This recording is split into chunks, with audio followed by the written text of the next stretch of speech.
السلام عليكم السلام عليكم السلام عليكم.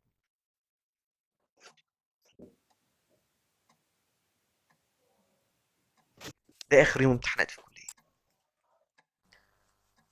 هل هتختار كلية عشان حلم ولا عشان شغف ولا عشان فرصة؟ لا لا لا. كلنا اتضحك علينا. خليني أوضح لك. لو المعروض قدامك 3 كليات هتختار فيهم إيه؟ أكيد هتختار الأفضل. طب لو قلت لك إن ال3 كليات دول فيهم 25 تخصص هتختار إيه؟ أكيد برضه هتختار الأفضل.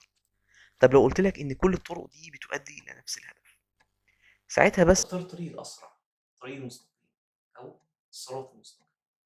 يمكن يكون هو الطريق الأصعب، لكن فمن كانت هجرته إلى الله ورسوله فهجرته إلى الله ورسوله.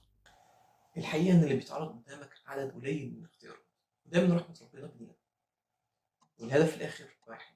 هدف هو إزاي هتوصل للجنة. تعس عبد الدينار وعبد الدرهم. سلام عليكم.